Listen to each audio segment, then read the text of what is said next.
É de uma editora chamada Lumen Christi. É um livro, João?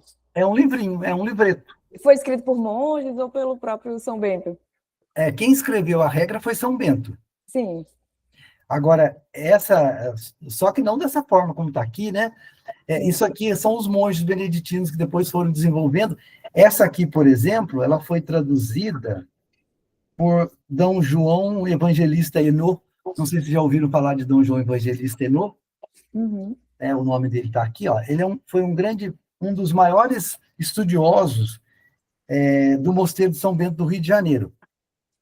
Ele tinha um programa, na época não era um programa, era uma escola, vamos dizer assim, que chamava assim, Pergunte e Responderemos.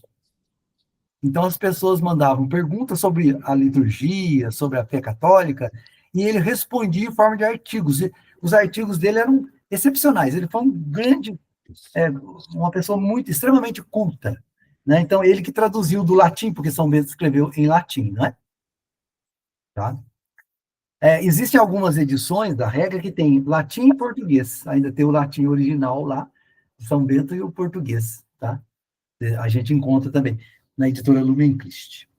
Depois eu queria mostrar também um livro no qual eu me baseei um pouquinho para a fala de hoje. Não sei se estão conseguindo ver. É esse aqui, ó. Chama-se Aprendendo com São Bento. Tá? Esse aqui é da editora Benedictus. Tudo isso aqui você encontra no Mosteiro de São Bento do Rio de Janeiro. Tem alguém do Rio de Janeiro? Aí? Não, né? Aqui não. Eu, por enquanto, de Minas Gerais. Tem mais o pessoal de Minas, né? Sim. O pessoal de Minas são os mais católicos. E aqui vou mostrar uma imagem de São Bento que eu coloquei aqui do meu lado para nos proteger, né, durante essa fala. Olha aqui, isso aqui é uma imagem de São Bento que eu trouxe lá do Mosteiro de São Bento do Rio de Janeiro. Vejam que é uma imagem bem, bem simples, né? Esculpida assim de uma forma sem muita coloração, o que é bem próprio dos beneditinos, tudo muito discreto. E no pezinho da imagem, queria que vocês prestassem atenção, que tem uma palavrinha aí, dá para ler? Pax. Isso, pax. Que essa palavra é muito importante para os beneditinos. Paz, né? Muito bem, Dirana. Então, quando você achar que está na hora, vamos começar. Pode iniciar, João. Fica à vontade. Então, vamos começar fazendo uma oração? Sim. Em nome do Pai, do Filho e do Espírito Santo. Amém. Amém. Vinde, Espírito Santo, enchei os corações dos vossos fiéis e acendei neles o fogo do vosso amor. Enviai o vosso Espírito e tudo será criado, e renovareis a face da terra. Oremos, ó Deus, que instruíste os corações dos vossos fiéis com a luz do Espírito Santo. Fazei que apreciemos retamente todas as coisas, segundo o mesmo Espírito, e gozemos sempre da sua consolação. Por Cristo nosso Senhor. Amém. Amém. A Senhora nos abençoe nessa noite, nesse encontro. Vamos invocá-la. Sede da sabedoria, rogai por nós. Muito bem, então nós vamos falar um pouquinho sobre São Bento hoje. Olha, tem muita coisa para se falar sobre São Bento, né? Só que tem muito pouca coisa escrita sobre São Bento. Então, para quem tiver interesse, eu vou deixar uma indicação de um livro. Chama-se Diálogos, tá? Diálogos, de São Gregório Magno. Então, Gregório Magno escreveu um livro chamado Diálogos, e num desses diálogos, salvo o meu juízo, se eu estiver falando errado, vocês me perdoem, o segundo dos diálogos, conta então sobre São Bento. Aí conta muita coisa sobre São Bento, os milagres, a vida dele. É a única fonte que nós temos assim mais segura para falar de São Bento, é esse livro, porque ele, como eu disse, era a época, né? Ano 500 e pouco, não tinha muita coisa escrita. Então, São Gregório Magno, como viveu mais próximo dele e conheceu alguns discípulos de São Bento, ele reuniu, coletou várias coisas e escreveu esse segundo Diálogos, e lá ele conta muita coisa interessante sobre São Bento e também sobre a irmã de São Bento, Santa Escolástica, que é também, né, uma grande santa monja.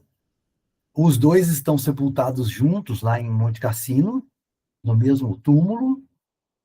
Tem uma história muito bonita, se der tempo eu conto sobre a morte de Santa Escolástica. Se não der, fica para outra ocasião.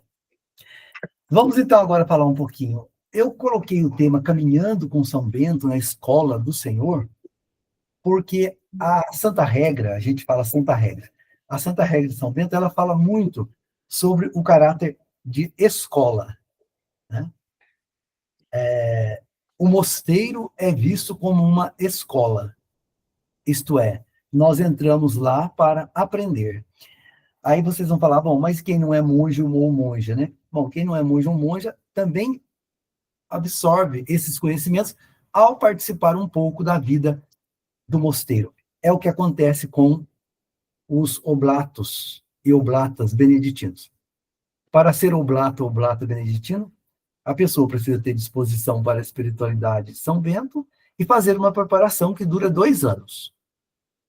Primeiro entra como noviciado, fica 1 ano fazendo os estudos básicos da regra, da espiritualidade, e depois mais 1 ano de noviciado. E aí faz a oblação. A oblação não é voto, tá? É apenas uma consagração, vamos falar assim, e ela é renovada anualmente. Então, todo ano tem um retiro espiritual. Eu, por exemplo, nós temos aqui um grupo de oblatos, tá? Atualmente eu sou o formador desse grupo, porque nós não temos irmãs beneditinas aqui tão próximas, então eu que dou a formação. Mas sempre vou lá em Sorocaba, no Priorado, buscar conteúdos, falar com as irmãs sobre os conteúdos que estão sendo dados. Então, a gente se reúne, discute ali quais são os pontos a serem formados. É uma coisa muito séria e muito bonita e maravilhosa, né? Então, só para vocês saberem assim, mais ou menos. Então, São Bento, eu coloquei aqui uma pequena coisa sobre a vida dele, um resuminho sobre a vida de São Bento. Então, São Bento nasceu em Núrcia, tem também, às vezes a gente acha o nome Nórcia, né? Que é uma região lá da Itália, no ano 480. Como disse a vocês, não há uma certeza, mas fala-se que provavelmente ele era de uma família nobre rural, vivia na zona rural. Então, segundo a história contada por São Gregório, São Bento estudou gramática lá na zona rural, numa escola, professores particulares que davam aula para ele, né? Por isso que seria de uma família nobre, porque vocês sabem que antigamente quem pagava professor para os filhos, até hoje é assim, né? Escola particular, mas naquela época muito mais ainda, eram as pessoas que tinham alguma condição financeira. Então, São Bento estudou gramática lá e depois ele foi enviado, quando ele era adolescente, foi enviado para Roma para fazer o estudo, então, de retórica e provavelmente seria o curso de direito. Então, tem aí uma coisinha com a gente, né? Tem uma interseção conosco aí. Só que São Bento chegou lá naquela época que o Império Romano estava desabando, na época da crise, né? 500 e pouco, do Império Romano. Então, os valores cristãos estavam sendo altamente atacados, muitas guerras, muitos cismas, divisões na igreja. Aí vocês vão falar assim, nossa, parece que está parecendo o nosso tempo de novo, né? Está parecendo que hoje em dia também estamos vivendo mais ou menos coisas semelhantes. Então, São Bento chegou lá no meio daquela efervescência, daquela grande confusão. E ele não se adaptou àquilo. Ele se sentiu muito... o texto diz que ele se sentiu revoltado. E aí ele resolveu, então, deixar Roma. Aqui não está todos os detalhes, mas os pais de São Bento mandaram com ele uma ama. E essa ama cuidava de São Bento, né? Aí até conta que o primeiro milagre de São Bento foi assim. Essa ama tinha uma vasilha de barro, que ela gostava muito, na qual ela lavava os alimentos e tal, e um dia ela derrubou essa vasilha e a vasilha quebrou. E ela ficou muito aborrecida e começou a chorar. Então São Bento juntou as mãos, fez uma prece e os cacos se juntaram. Esse foi o primeiro milagre de São Bento, né? É narrado por São Gregório. Muito bem, aí São Bento, então, revoltado com aquela situação, ele sai dali e vai para uma gruta, tá? na região de Enfite, que é outra região lá da Itália, eu acho que agora já está no segundo slide, numa região chamada Subiaco. Se a gente observar essa palavra, em latim é sublacum, quer dizer, debaixo de um rio, debaixo de um lago, certo? Abaixo do lago. Então, por isso a palavra subiaco. É porque passava um rio em cima e embaixo havia uma gruta. Então, São Bento ficou ali naquela gruta porque ele queria se dedicar à meditação da palavra de Deus. Então, e ele foi orientado por um monge eremita que morava ali na região, do lado de cima, chamado Romano. E ele ficou 3 anos nessa caverna, estudando a palavra de Deus, dia e noite, ele meditando sobre a palavra de Deus. Então, é um homem revestido da palavra de Deus. Por isso que a Santa Regra de São Bento, ela tem 73 capítulos. Não é à toa, né? Porque a Bíblia tem 73 livros. Então, é como São Bento quisesse dizer assim, olha, a minha regra é a palavra de Deus. E se vocês abrirem a regra, ela está repleta da palavra de Deus. 99% do que está aqui está na Sagrada Escritura. Portanto, um homem revestido inteiramente da palavra de Deus. Né?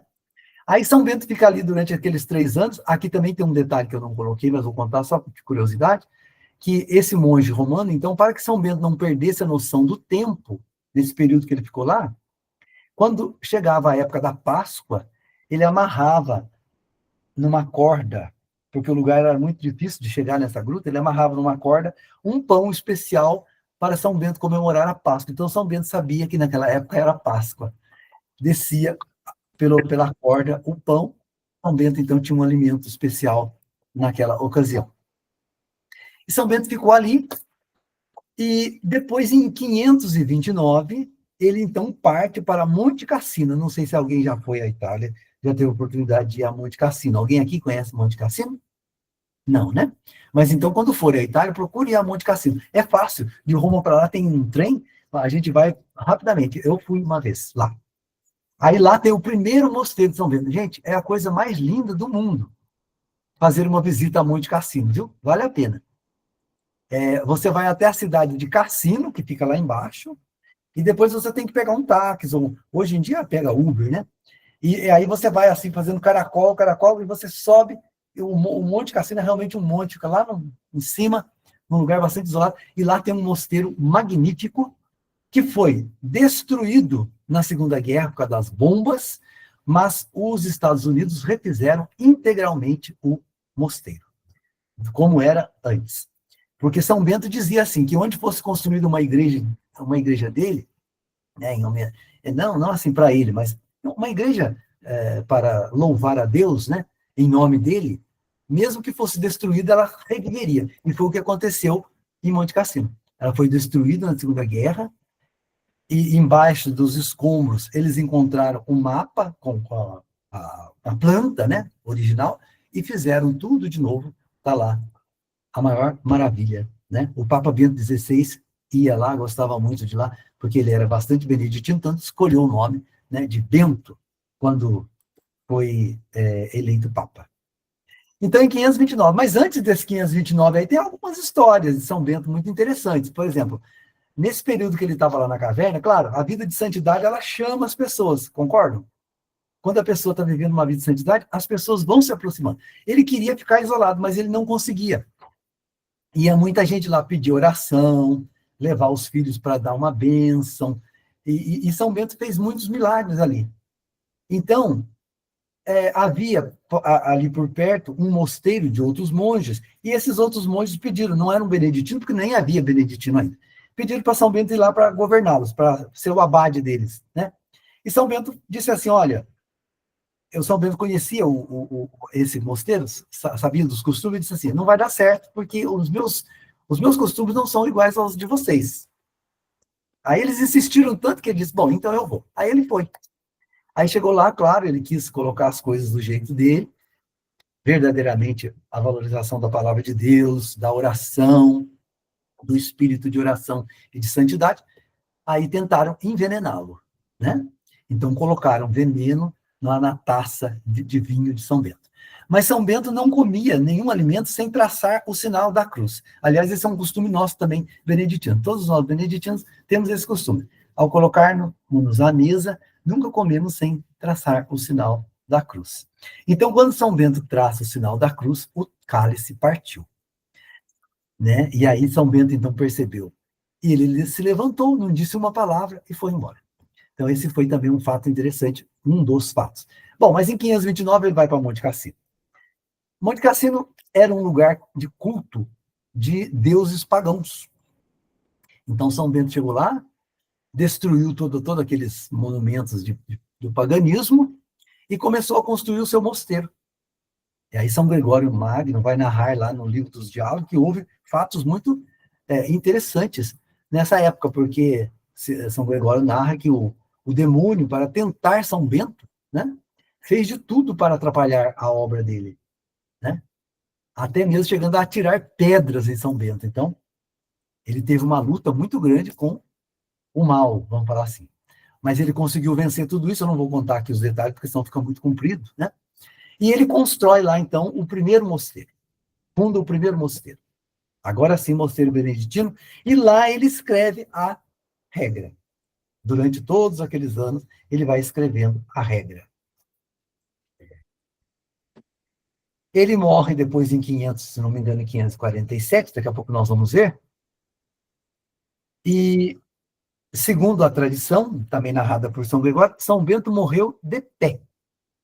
Ele pediu para ir ao oratório, para fazer sua oração. E durante o momento em que ele rezava, recebeu a Santa Eucaristia e entregou o Espírito a Deus ali de pé. Então morreu de pé, rezando. Por isso também São Bento é também padroeiro da Boa Morte, junto com São José. Tá? Ele é tido também como padroeiro da Boa Morte. Então, como eu disse, ele escreveu a regra. O que a regra exalta? As grandes virtudes monásticas. Quais são elas? Obediência, silêncio, humildade, ascese, né? Voltar-se para Deus, a paciência, a perseverança até o fim, que é chamada também de estabilidade, a primazia da oração e ter o abade como pai espiritual. Se vocês pegarem a regra de São Bento, por exemplo, tem um capítulo específico sobre o silêncio, tem um capítulo específico sobre a obediência, tem um capítulo específico sobre a oração, né? Sobre as boas obras e etc.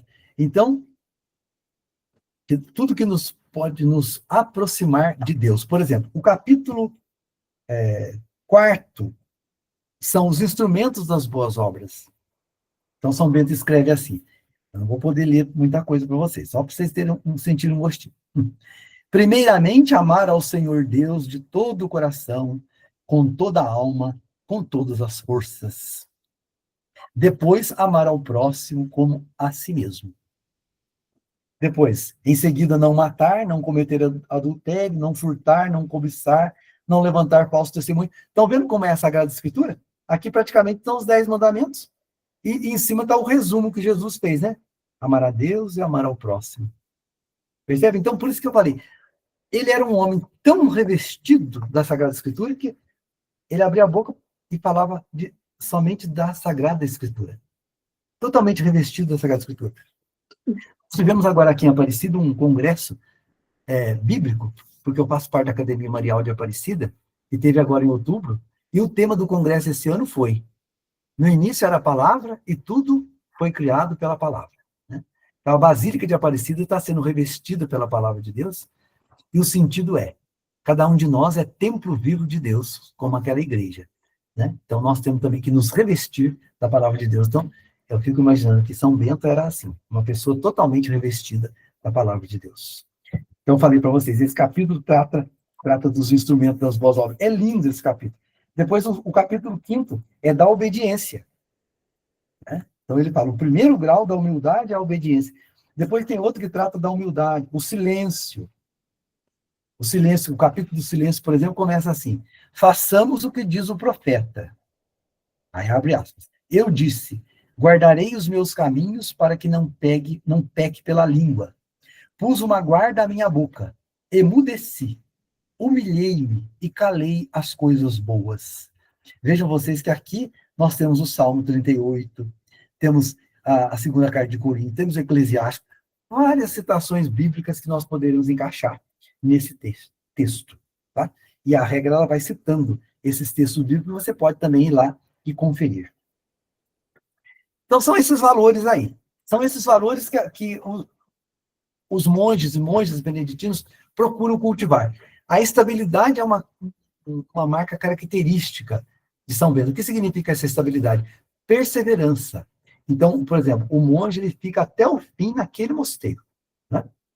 A primazia da oração, colocar a oração como primeira coisa na nossa vida. Aí nós vamos ver daqui a pouco a questão do ofício divino, eu falo mais um pouquinho disso. E ter o abade como pai espiritual, como se fosse Cristo a quem nós devemos obedecer. Também ele fala muito de comunhão de amor fraterno, de serviço mútuo, de consideração pelas pessoas. Aí nós vamos ter um capítulo que fala sobre a hospitalidade, que é maravilhoso na regra de São Bento, e o clamor pela paz. Vejam vocês, por isso que a regra de São Bento, por isso que a espiritualidade de São Bento atravessou 15 séculos. Né? Nós estamos no ano 2025, e os mosteiros de monges e monges beneditinos estão aí até hoje. Desde aquele período. Né? Porque realmente são valores que não passam. Assim como a palavra de Deus, por isso que é fundada na palavra de Deus, porque a palavra de Deus não passa, né? Gente, eu sou meio papagaio, às vezes eu acho que eu falo muito. Então, se eu estiver falando demais, vocês quiserem fazer alguma pergunta, fique à vontade para interromper, tá bom? Pode interromper, levantar a mão, perguntar, porque às vezes eu me empolgo aqui. E também você me fala, Indirana, quando chegar a hora de encerrar, tá bom? Sim. Bom, aí então, continuando agora, podemos passar para o outro slide. Então, eu disse que ali ele escreveu a regra, né? São Bento faleceu no dia 21 de março do ano 547, com 67 anos de idade. Então, para hoje, para os tempos modernos, ele até era uma pessoa ainda nova, né? 67 anos. Mas para aquela época, já era um senhor, né? Por isso que no dia 21 de março se celebra São Bento, tá? Nós temos duas datas que celebra São Bento. 21 de março, que é o dia da morte dele, mas os beneditinos celebram com mais solenidade o dia 11 de julho. Tá? 11 de julho. 11 de julho foi o dia que os restos mortais de São Bento foram transferidos para a Basílica lá de Monte Cassino, então por isso que tem essa regra. Desculpe, tem essa comemoração. Porque os grandes santos sempre têm 2 dias, já perceberam? São José tem 19 de março e 1º de maio, né? Nossa Senhora nem se fala. Tem vários, né? Porque ela realmente é a maior depois de Deus. E São Bento também tem 2 dias. Pode ver que os santos mais importantes têm sempre 2 dias. Pelo menos 2 dias. Então, São Bento é 21 de março e depois 11 de julho. Bom, os mosteiros se tornaram lugar de paz. Até hoje é assim. Não sei quem já foi a um mosteiro. A Lucineire, que vai à missa, certamente pode confirmar isso. Como é diferente, não é, Lucimeire? O ambiente é de uma paz interior. Muito diferente, é muito, nossa. Ali você sente uma presença de Deus diferenciada. Né? Porque é um ambiente de muita oração, de muito cultivo da fé, da espiritualidade. Por isso ali faz uma diferença. É diferente mesmo. Então, lugar de paz, lugar de oração, e também centro cultural. Né? Se a gente pegar como exemplo aí a arte, pegar o nome da Rosa lá, a gente vê. É claro que lá tem um pouco de fantasia, mas dá para perceber ali também um pouco da questão cultural, né? Os copistas, eles que conseguiram preservar as grandes obras literárias, foram os beneditinos. Fizeram grandes cópias, né?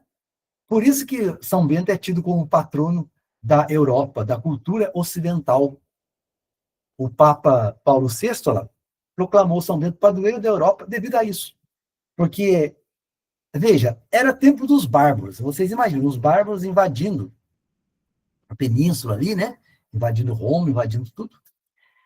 E dizem que São Bento até chegou a conversar com aquele Totila, que era aquele grande invasor lá, e conseguiu até fazer um acordo com ele, uma paz, um acordo de paz com ele, para ele não destruir a cultura.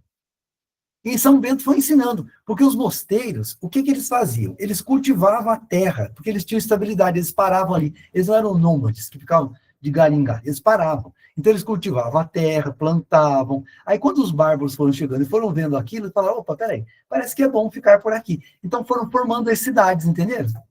Porque as pessoas foram ficando em volta dos mosteiros. E é interessante, porque até hoje parece que tem esse chamativo, porque lá no Paraná, eu tive a oportunidade de ir no mosteiro de Ponta Grossa, fazer uma visita lá para os monges, e eles disseram que estavam saindo de lá porque a cidade chegou tão próximo deles que já estavam perdendo o silêncio que eles tanto buscam. Então eles iam mudar para um lugar mais ermo, porque eles já estavam no meio da cidade. Que as pessoas vão se aproximando, né?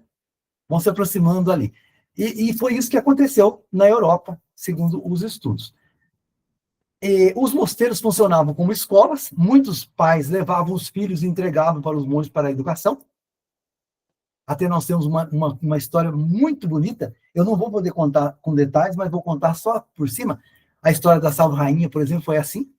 Nasceu um menino, né? Muito defeituoso, com muitos problemas de saúde, naquela época não tinha muitas condições, como nós temos hoje. A mãe não sabia o que fazia, levou para o mosteiro de São Bento. E os monges receberam o menino lá. Só que perceberam que o menino era um prodígio de inteligência. E o menino se tornou astrólogo, se tornou teólogo, se tornou músico e compôs a Salve Rainha. Né? Um dia podemos falar sobre a história, eu não vou contar com detalhe agora, mas é lindíssima essa história. Quem compôs a Salve Rainha foi um beneditino. Né? Muito bem, então a regra é fundada na Sagrada Escritura e também nos padres da igreja, no magistério. Então vejam vocês que a Igreja Católica, até hoje, nós sabemos, né, que ela tem dois fundamentos principais: a palavra de Deus e a tradição, o magistério, não é isso? Nós sabemos disso. São Bento já fazia isso lá atrás, lá pelo ano 500. Por isso que ele é tido como um grande santo. E muitas congregações religiosas se inspiraram na regra de São Bento. Ele também se inspirou numa regra chamada regra do mestre. Ninguém sabe quem foi esse mestre, viu, gente? Fala-se muito dessa regra, mas ninguém sabe quem foi esse mestre. É um desconhecido. São Bento estudou essa regra e, com base nessa regra, ele criou a dele. Só que a regra do mestre era uma regra muito rigorosa. E São Bento fez uma regra humana, dizendo que nós tínhamos que ter consideração pela humanidade das pessoas. Né? Não poderíamos ser tão rigorosos. Olha que homem interessante, né? Para uma época de ano 500, realmente a gente vê que era uma pessoa iluminada pelo Espírito Santo, que foi colocada no mundo para fazer diferença. Né? Muito bem. Então, seguindo. A regra, como é que ela é composta? Ela é composta de um prólogo, que seria uma espécie de uma introdução, e de 73 capítulos. Olha, o prólogo da regra de São Bento, para a gente estudar o prólogo, se a gente quiser fazer um estudo do prólogo, vai quase um ano, de tão profundo que é o prólogo. E toda pessoa que tem interesse em se tornar beneditino, a primeira coisa que estuda é o prólogo. Porque o prólogo começa exatamente assim: escuta, filho, os preceitos do mestre, e inclina o ouvido do teu coração. Recebe de boa vontade e executa eficazmente o conselho de um bom pai, para que voltes pelo labor da obediência àquele de quem te afastaste pela negligência da desobediência. Olha, gente, só isso aqui já dá uma palestra, sabe? Porque, né, escuta, filho, é o que a Bíblia também fala. Shema, ó Israel, não é isso? Ouve, Israel. É o grande chamado da Bíblia. E São Bento começa exatamente com isso aqui. Os preceitos do mestre, esse mestre com letra maiúscula, quem é? É o Cristo, que é aquele que revela Deus para nós. Mas vocês veem, hoje nós temos aí na igreja documentos maravilhosos que foram escritos nesses 2000 anos. Mas naquela época, gente, São Bento estava no ano 500 e pouco, não tinha quase nada. Como que esse homem teve essa inspiração tão profunda? Então vocês vejam que realmente foi uma pessoa que viveu muito próximo de Deus. né? Por isso que os mosteiros são esse lugar, como a gente falou, de tanta paz, porque são abençoados, né? Por ele. E aí São Bento, então, escreve essa regra com que objetivo? Conduzir os membros da comunidade a quê? A uma coisa que eu até grifei, a procura de Deus. São Bento dizia o seguinte, quando chegava alguém no mosteiro que tinha interesse em ficar lá, ele perguntava, o que procuras? Então, se a pessoa dissesse, procuro uma vida boa, procuro um lugar onde eu posso ter paz, procuro um lugar onde eu tenha estabilidade, não preciso, né? Não precisa ficar de Onde eu me sinto bem, né? As pessoas vão na igreja para poder se sentir bem. Na igreja que eu me sentir bem, eu fico, né? Para sentir bem, exatamente. Eu vou para outra. Não é? Hoje tem muito disso, não tem? Cada esquina tem igreja que é para adequar a cabeça de cada pessoa, né? Então, ele dizia assim, que esse não serve para o mosteiro. Agora, se a pessoa dissesse assim, eu estou à procura de Deus, aí eu dizia, então as portas estão abertas. Né? Quem está à procura de Deus? Porque dizem que Deus já está nos procurando, né? Agora é a gente que tem que procurar. Ele sempre esteve à nossa procura. Né? Desde lá do Gênesis, quando ele pergunta onde estás? Esse onde estás é muito mais do que um lugar, né? É a nossa alma, quer buscar a gente e tal. Aliás, acho que foi ontem, na liturgia de Nossa Senhora, que apareceu esse texto, não foi? Deus pergunta para Adão, onde estás, né? Então, ele quer construir uma escola do serviço do Senhor. Isso está aqui no prólogo, lá no número 45. Eu vou ler para vocês só esse pedacinho. Então, diz assim, devemos, pois, constituir uma escola de serviço do Senhor. Nessa instituição, esperamos nada estabelecer de áspero ou de pesado. Vejam que ele era uma pessoa muito humana, né? Cada um faz aquilo que pode, cada um dá aquilo que vai poder contribuir, de acordo com as suas possibilidades. É isso, né? Eu não sei se foi Santa Teresa d'Ávila, não, desculpe. Aquela lá da Índia, como é que chamava mesmo, gente? Esqueci, fugiu agora. Madre Teresa de Calcutá. Foi ela que disse que o que eu faço é um grão de areia, mas se eu não fizesse, faria falta, né? Não é isso? Então, é isso. Não se pede nada além do que a pessoa pode. São Bento deixa isso bem claro. Essa escola em que se une a oração e o trabalho. Então, esse é um lema beneditino. Um lema que marca a espiritualidade beneditina. O ora et labora. Reza, ora e trabalha. A vida de um mosteiro e a vida de um beneditino é sempre marcada por essas duas coisas. Oração e trabalho. Por isso que São Bento falava da santificação das horas. Santificar as horas significa isso. Por exemplo, eu vou dar um exemplo para vocês. Os monges mesmo, eles rezam 7 vezes ao dia. Né? Os monges, eles têm várias orações. Eles têm as matinas, de madrugada, 4 horas da manhã. Depois eles rezam as laudes, por volta das 6. Depois tem a chamada hora terça, que eu acho que é por volta de 9 horas. A hora média ao meio-dia. Depois tem a hora nona, que eu acho que é por volta de 3 da tarde. As vésperas às 6 da tarde. E, por fim, as completas, no final da noite. Mas é claro que um oblato beneditino, né? Que nem eu, um juiz, eu jamais vou conseguir fazer 7 orações por dia, porque não, além da missa, né? Que eles têm, muitos têm a missa todo dia. Jamais a gente consegue. Então, os oblatos são convidados a fazer uma oração dessa. Qual? Ou as laudes ou as vésperas, que são as duas orações mais importantes, tá? Nas laudes você reza 3 salmos, e nas vésperas também 3 salmos. Às vezes não é só salmo, é também um texto lá da carta aos Coríntios, é do Apocalipse, mas são 3 textos, tá? Que você reza. De manhã é sempre louvando a Deus pela vida, pela ressurreição do Senhor. À noite é uma meditação sobre o que você fez durante o dia. São 2 orações lindíssimas, né? E quem organizou tudo isso, que até hoje os padres rezam, tem esse livro de oração das horas, né? Foi São Bento que organizou, os 150 salmos.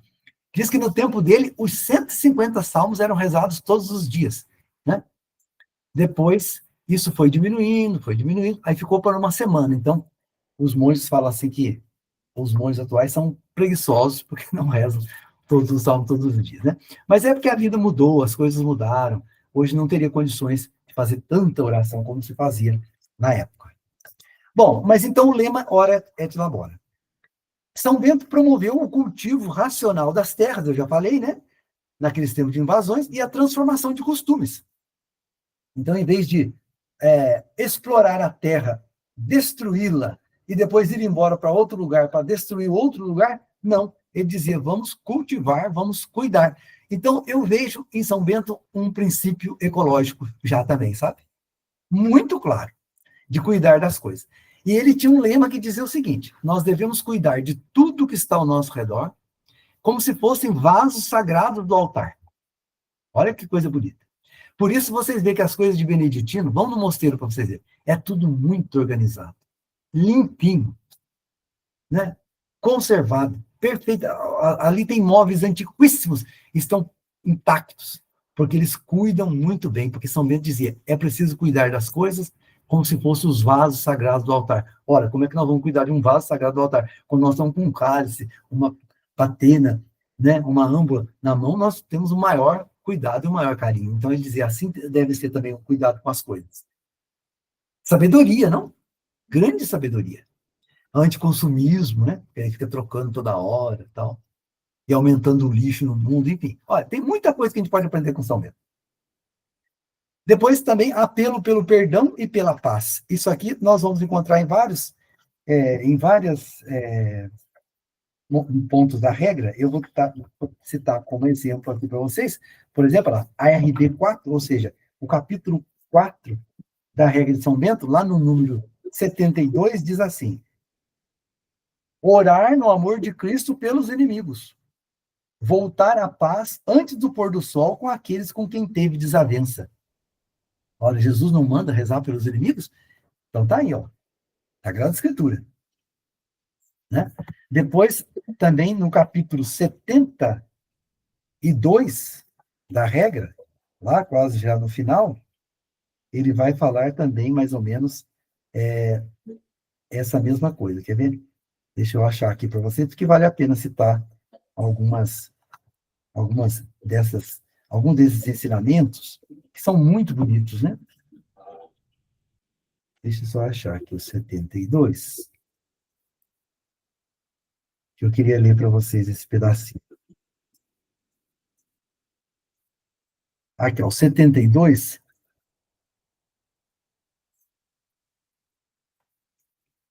É que, na verdade, não, é o 72 e o 78 do mesmo capítulo 4º. Perdão, eu fiz confusão aqui. Do mesmo item 4, lá no número 72,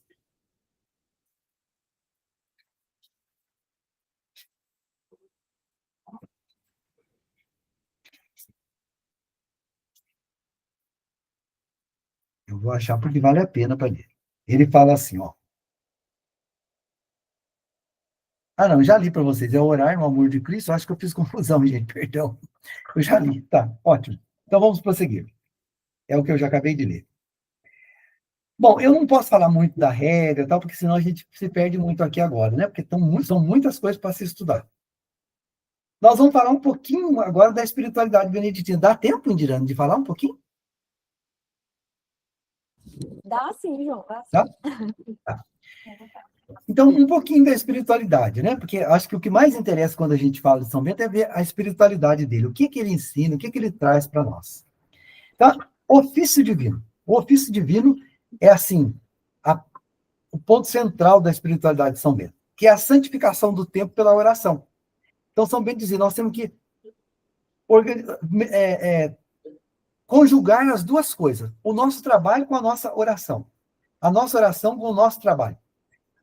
Se a gente pensar bem, mesmo nós, juízes, podemos fazer isso no nosso dia a dia, porque entre mesmo uma audiência e outra, às vezes há uma dificuldade grande, nada impede que a gente pare um pouquinho e fale, meu Deus, vinde meu socorro, né?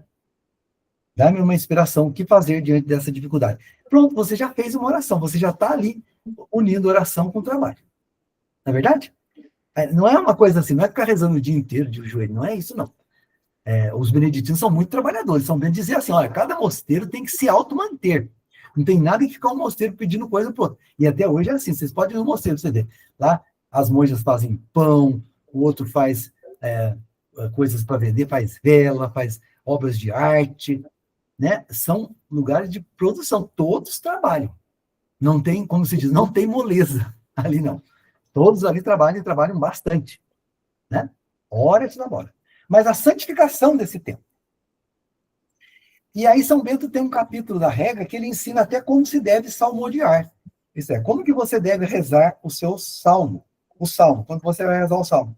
Esse aqui eu vou ler para vocês que é muito bonito, olha. É o capítulo 19 da regra de São Bento. Ele diz assim, ó. Da maneira de salmodiar, isso é, de rezar. Queremos estar em toda parte a presença divina, e que os olhos do Senhor veem em todo o lugar os bons e os maus. Criamos nisso, principalmente, e sem dúvida alguma, quando estamos presentes ao ofício divino. Lembremos-nos, pois, sempre do que diz o profeta.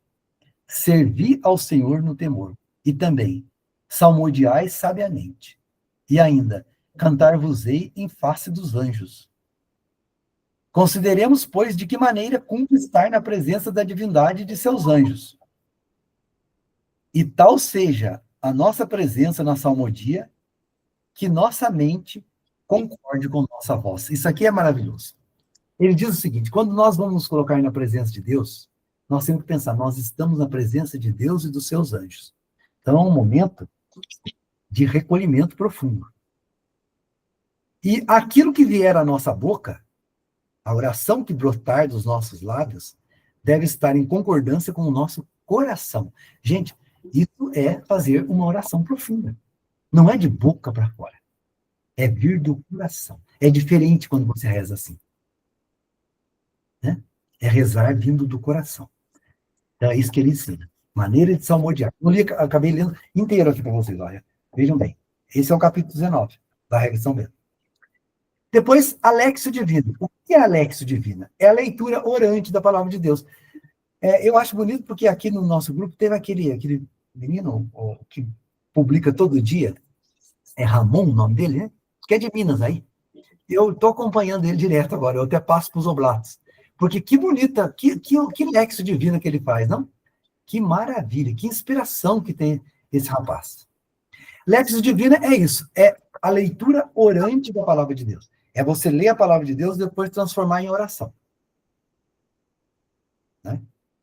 Dizem que ela tem 4 partes: leitura, contemplação, oração, meditação e por fim, contemplação. Os grandes santos falam que a contemplação, se você tiver 1 ou 2 vezes na sua vida, agradeça a Deus. Que a contemplação é quando você vai estar totalmente em Deus. Você vai... Né, tem alguns que até levitam. Já ouviram falar dos processos de levitação que alguns santos tiveram? Eles estão tanto em Deus que levitaram. Mas isso não é para qualquer um, né? Isso é para algumas pessoas muito escolhidas. Né? A gente tem que rezar muito para chegar nesse ponto, se é que vamos chegar. E a escuta de Deus e sua procura, como nós falamos lá no início da regra. Tá? A escuta de Deus e sua procura. Depois, seguindo, ainda marcando a espiritualidade de São Bento, nós temos a centralidade em Cristo. A espiritualidade de São Bento é cristocêntrica, toda centrada na pessoa de Jesus Cristo. Aí nós vamos encontrar isso em vários capítulos da regra. No 4, no 72, mas eu não vou ler para vocês agora, porque não faz muito sentido. Né? Vamos deixar isso para um momento oportuno. É centrada em Cristo. Quem vai nos mosteiros beneditinos, como a Lucineide, já deve ter percebido o seguinte. As igrejas estão muito despojadas, não é mesmo, Lucineide? Sim. E tudo é voltado para a pessoa de Jesus Cristo. Se você observar, tudo é voltado para a pessoa de Jesus Cristo. Jesus é o centro de tudo. É em torno dele que gravita tudo. Né? É assim. É no mosteiro até o assento, assim, não tem encosto. O encosto é bem pequenininho. Bem pequenininho, exatamente. Porque significa que você vai estar ali, não é para você o conforto, né? Não, só para você estar ali, não é para você, não é para aparecer nada. Quem tem que aparecer é o Cristo. Esse é o sentido. E o Cláudio Pasto... Né, João? A música também dos mosteiros, a música que eles usam é a música sempre gregoriana, que é para agradar a Cristo, né? Não é aos nossos sentidos, mas é para agradar a Cristo. A missa deles é belíssima, porque eles vivem realmente isso, né? De que seja para Cristo toda a missa, não é para agradar a nós mesmos, né? Mas para agradar a Jesus. Isso. Não tem nada de espetáculo humano, né? O grande espetáculo ali é Jesus Cristo. É a palavra dele e a presença dele. Então, por isso que tira essas outras coisas, vamos falar assim, esses penduricalhos, essa palavra não é muito boa para nós, né? Mas, enfim, tira essas coisas e fica só com a essência, né? Que é o Cristo. É para ele que nós devemos voltar. É lindo, gente. É muito bonito, viu? Depois, uma outra coisa que marca muito a espiritualidade de São Bento é a hospitalidade. Né? Hospitalidade. Aliás, a palavra hospitalidade, é daí que vem a palavra hospital, e hospital tem muito a ver com os mosteiros beneditinos, porque naquele tempo também os enfermos eram acolhidos nos mosteiros. Então, se cuidava ali de alguns enfermos. Então, hospedavam as pessoas para cuidar dos enfermos, davam a hospedagem para eles, para cuidar deles. Mas não só os enfermos, os transeuntes, as pessoas que estavam viajando, todas eram recebidas ali no mosteiro. E até hoje os mosteiros beneditinos têm hospitalidade. Vocês podem ver que a maior parte dos mosteiros tem sempre uma casa que recebe as pessoas quando elas querem ir fazer um retiro, tudo. No Rio de Janeiro, por exemplo, é que não tem ninguém do Rio de Janeiro aqui, mas lá tem a casa de Emaús. Então, se você vai ao Rio de Janeiro e fala que quer ficar lá hospedado para participar, para fazer um retiro lá de 2 dias, é maravilhoso. Você tem lá a casa de Emaús. Você fica hospedado lá e você participa das orações com os monges, tem uma porta interna lá dentro que você vai para a capela, para a igreja, e você pode participar perfeitamente de todas ali as orações. Agora, eu não resisto não ler para vocês um pedacinho da regra do capítulo 53. Olha o que São Bento dizia quando chegava um hóspede. Olha o que ele dizia. Eu fico pensando assim, se a gente fizesse isso com os hóspedes que chegam na nossa casa, que coisa bonita que seria. Logo que um hóspede for anunciado, corra-lhe ao encontro o superior e os irmãos, com toda a solicitude da caridade. Primeiro, rezem em comum, e assim se associem na paz. Gente, que coisa bonita. São Bento dizia que quando chega um hóspede na casa da gente, é como se fosse o Cristo chegando. Porque o Cristo está presente em cada um de nós, é ou não é? Nós somos batizados, cada um de nós tem o Cristo dentro de si. Então ele falava assim, por isso que os beneditinos se cumprimentam assim, benedicite, e o outro diz, Deus. O que significa essa expressão benedicite? Já viram os monges se cumprimentando? E nós oblatos também usamos. Benedicite. A gente diz para o outro assim, dê-me a bênção. Benedicite, abençoe-me. E aí o outro responde, Deus, ou seja, Deus te abençoe. Né? Porque cada um de nós tem o Cristo dentro de si. Por isso ele dizia, quando chega uma pessoa, a gente tem que ver como se fosse o Cristo. Aí continua, leia-se diante do hóspede a lei divina, para que se edifique. E depois disso, apresente-lhe um tratamento cheio de humanidade. Que o abade sirva água para as mãos dos hóspedes, lave o abade, bem assim como toda a comunidade, os pés de todos os hóspedes. Porque naquele tempo, gente, as pessoas caminhavam pelas estradas de terra. Então era um costume, né, oferecer água para a pessoa se lavar, né? Lavar os pés, lavar as mãos. E depois de lavá-los, digam junto o seguinte versículo: recebemos, Senhor, vossa misericórdia no meio do vosso templo, que é o Salmo 47. Gente, tem coisa mais bonita do que isso? Né? Eu não sei se eu me empolgo muito, mas é muito bonito isso, sabe? Receber o outro como se fosse o Cristo. Ele é nosso irmão. Jesus mora nele, mas rezar com ele para que ele se edifique. Né? Olha, é isso. E a medalha de São Bento, por fim, eu coloquei a medalha de São Bento para não ficar muito comprido, porque todo mundo tem uma curiosidade, né, com a medalha de São Bento. Então é bom saber que a medalha de São Bento não é nenhum amuleto, nada disso, mas ela é um símbolo de oração. Então, se vocês observarem aí a medalha, vocês vão ver o seguinte, olha, eu gostaria primeiro, Indiran, se você pudesse mostrar a medalha, aquela maior. Pode ser que algum de vocês até já use a medalha, não? Porque, principalmente, as mulheres gostam muito de uma medalha de São Bento, não é verdade? Sabe aquela da medalha, aquela que está colorida aí, Diana? Você consegue colocar? Acho que é o próximo slide.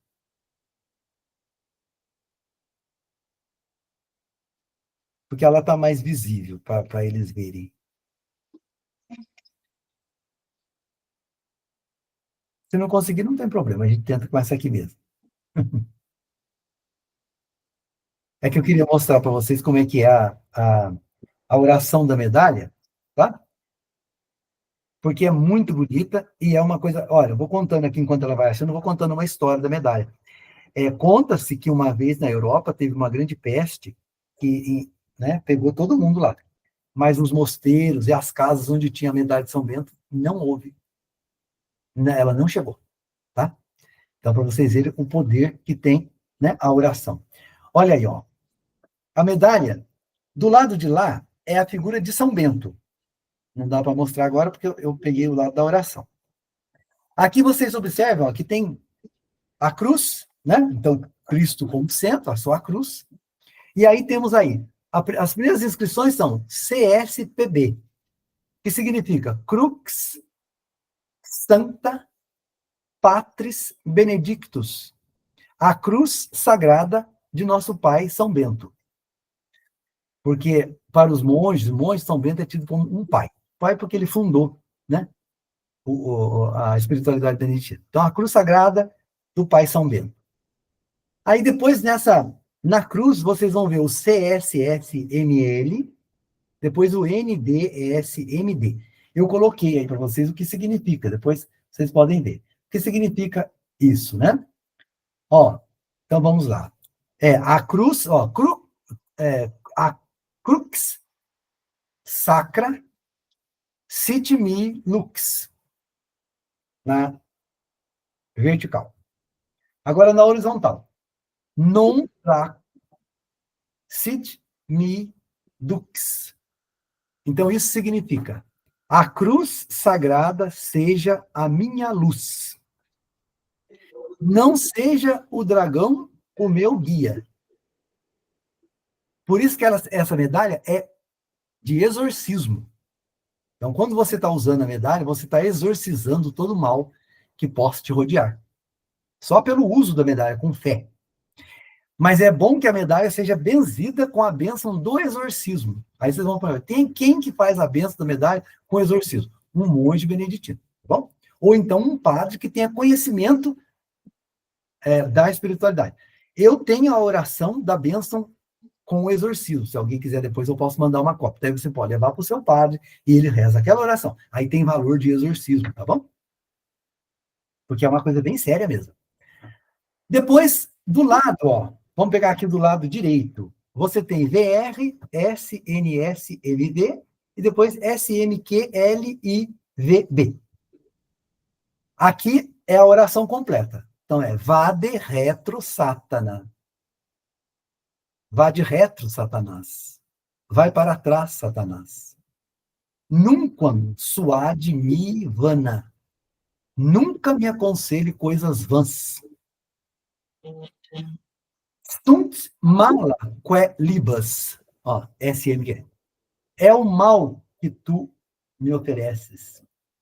Ipsa venena bibas. Bebe tu mesmo os teus venenos. Então, essa oração completa o exorcismo. E aí, lá em cima, tem a palavra pax, que significa a paz. A paz é aquele shalom, aquela paz interior que a pessoa tem que sentir, que só o Cristo pode dar, né? Só Jesus pode dar para o ser humano. E aí, depois a gente reza São Bento, nosso Pai São Bento, rogai por nós. Ou pode também rezar uma Ave Maria para Nossa Senhora, né? Completando essa oração, tá bom?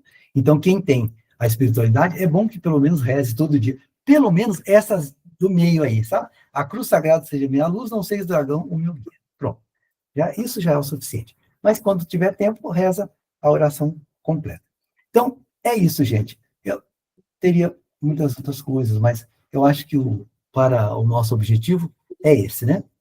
Aí do lado, aí a Indirana está projetando, essa é uma foto lá do sítio lá de casa, porque o que acontece? Lá em Cunha, foi lá que eu conheci as irmãs beneditinas e tudo mais. Então, lá na cidade tem uma capela beneditina. Mas as irmãs tiveram que ir embora para Sorocaba porque estavam muito idosas. Inclusive, eu fui ao aniversário de uma, mês passado, agora em novembro, que ela fez 100 anos. Foi quem me deu as aulas de São Bento, a irmã Vitória, Maria da Vitória. Professora de grego, professora de latim, quer dizer, uma mulher muito culta. Ela fez 100 anos. E aí ela me ajudou a fazer o projeto de uma capela, que ela também é uma artista, ela pintou quadros lindíssimos de São Bento Santo Escolástica. E ela me ajudou a fazer o projeto. Pena que eu não tenho a foto do interior, vocês me desculpem, né? Eu só tenho a foto do exterior. Então, do lado é um chalézinho, estão vendo? Do lado esquerdo é um chalé, onde tem alguns dormitórios, para quando as pessoas vão lá, os oblatos vão fazer retiro, ficam hospedados lá. E o lado de cá é a capela. Não dá para ver aqui, mas aqui na frente, ó, onde está isso aqui que parece um mato, tem uma medalha de São Bento em madeira que uma artista lá da cidade fez para mim, uma menina que escreve, faz obras muito bonitas, e tem essa medalha lá, cravada lá. E aqui do lado tem um campanário, um pequeno campanário, onde nós temos 2 sinos. O de baixo é o São Bento, o de cima é o Santo Escolástica. Tá?